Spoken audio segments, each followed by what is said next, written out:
सबका तरीका अपना, पूजन का नियम सबका अपना। कभी भी यह मत सोचना कि मैंने इस तरह से पूजन करी भगवान स्वीकार करेगा कि नहीं करेगा। कभी यह मत सोचना कि मैंने भगवान को ऐसे पूजा है, भगवान स्वीकार करेगा कि नहीं करेगा। कभी यह मत सोचना कि मैंने तो इस तरह से व्रत कर लिया, भगवान स्वीकार करेगा कि नहीं करेगा। मैंने तो इस तरह से कथा सुनी, भगवान स्वीकार करेगा कि नहीं करेगा।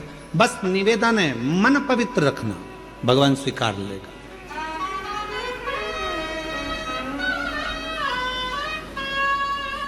जब मन की पवित्रता होगी तो शिव उसको स्वीकारेगा, शंकर स्वीकारेंगे। और किसके पीछे शिव आते हैं, भगवान किसके पीछे आते हैं? तो कहा माल वाले के पीछे मानव आता है, मनुष्य आता है।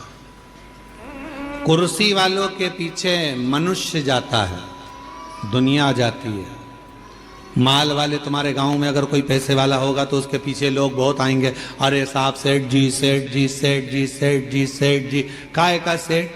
सेठों में सेठ सांवरिया सेठ, बाकी के जितने सब डुप्लीकेट।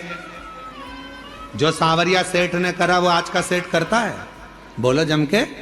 सांवरिया सेठ ने नानी बाई का 56 करोड़ का मायरा भरा था और एक बार के नहीं बोला कि मैंने 56 करोड़ का मायरा भरा। आज का जमाने में जितने सेठ है वो अपनी बहन के घर का भर ले, वो ही बहुत बड़ी बात है। वो अपनी बहन के घर का मायरा भर ले, बहुत बड़ी बात है। और कहने को सेठ जी, सेठ जी, सेठ जी, सेठ जी। कोई सेठ नहीं, सारे डुप्लीकेट। सेठों में सेठ, जम के बोलो जरा, सेठों में सेठ, सांवरिया सेठ, बाकी के सारे सेठ डुप्लीकेट। और कई सारे सेठ बैठे होंगे, उनको बुरा लग गया होगा। सेठ है वो। माल वाले के पीछे मनुष्य जाता है, माल वाले के पीछे, कुर्सी वालों के पीछे दुनिया जाती है।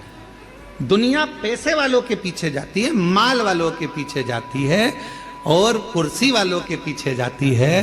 पर मेरा महादेव माल वाले के पीछे नहीं जाता, मेरा महादेव माला वाले के पीछे जाता है, भजन वाले के पीछे जाता है, आसन वाले के पीछे जाता है।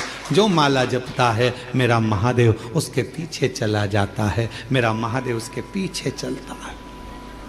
अब आपके ऊपर निर्भर करता है, आप माल वाले के पीछे चलोगे कि माला वाले के पीछे चलोगे। माल वाले के पीछे चलोगे तो एक ना एक दिन माल वाला तो तुमको तगड़ी दे देगा, लात मार देगा, निकाल देगा। कुर्सी वाले के पीछे चलोगे वो भी एक दिन लात मारकर निकाल देगा। पर माला वाले के पीछे चलोगे, किसी सदगुरु, किसी संत, साधु, सन्यासी, तपस्वी, साधक, उपासक जो शिव की आराधना में डूबा रहता हो, शंकर की भक्ति में डूबा रहता हो, यदि उसके पद चिन्हों के पीछे चलोगे तो एक न एक दिन मंजिल तक पहुंच जाओगे। क्योंकि महादेव उसके पीछे चल रहा, शिव उसके पीछे चल रहा, शंकर उसके साथ चल रहा।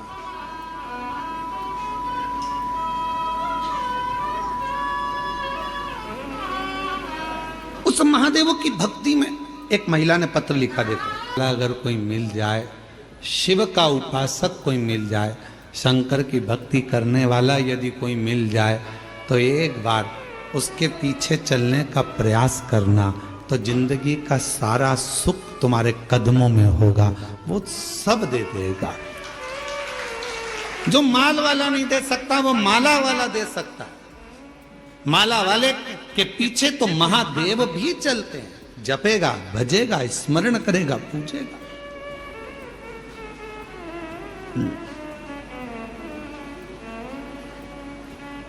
आज पूरी दुनिया, पूरा विश्व बाबा देवाधिदेव महादेव की भक्ति में लगा हुआ है। बच्चा बच्चा एक लोटा जल चढ़ाने के लिए मंदिर जाने लगा है। नवयुवक बेटा बेटियों के मन में एक उत्कंठा, एक उत्सुकता उत्पन्न होती है कि शिव को मैं जानूं।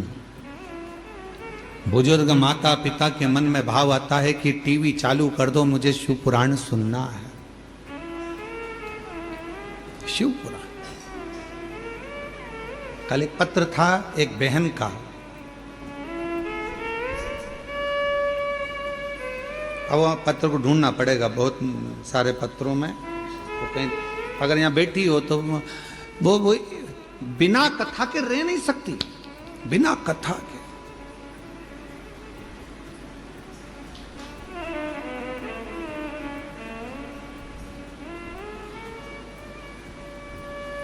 गाड़ी, बंगला, जमीन, जायदाद सब शिवजी ने उसको दे दी।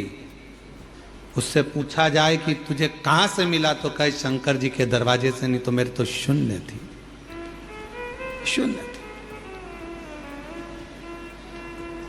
कथा नहीं सुनती तो बुखार आ जाता।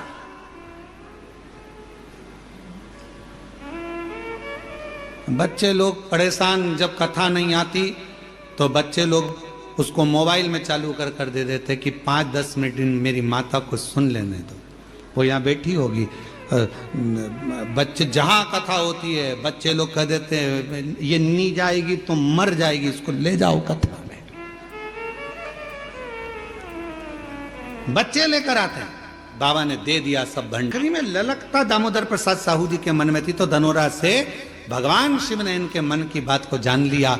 शायद धनोरा वासी बड़े किस्मत वाले होंगे जो आज शिव महापुराण की कथा के यजमान बनकर कथा का रस तत्व ग्रहण कर रहे। ये शिव तत्व है, ये भगवान की अविरल भक्ति है।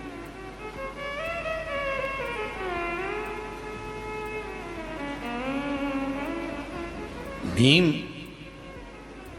युधिष्ठिर कह रहे हैं, भीम शिव को पाने के लिए सबके अपने अपने तरीके हैं, तुम कौन सा तरीका अपनाओ, कौन सा तरीका।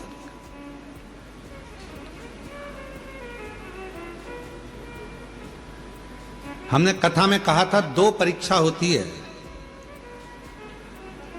एक होती है लिखित परीक्षा, एक होती है जम के बोलो मौखिक परीक्षा। लिखित परीक्षा में थोड़ी बहुत नकल हो सकती है, पर मौखिक परीक्षा में नकल होगी क्या? बैठे हो सामने, परीक्षा लेने वाला सामने बैठा है, चल ये क्वेश्चन है, इसका उत्तर दे। रामू के काका की काकी का मायका कहां था बता, चक्कर खा गया। महाराज लिखित परीक्षा में नकल हो सकती है, पर मौखिक परीक्षा में नकल नहीं होती है।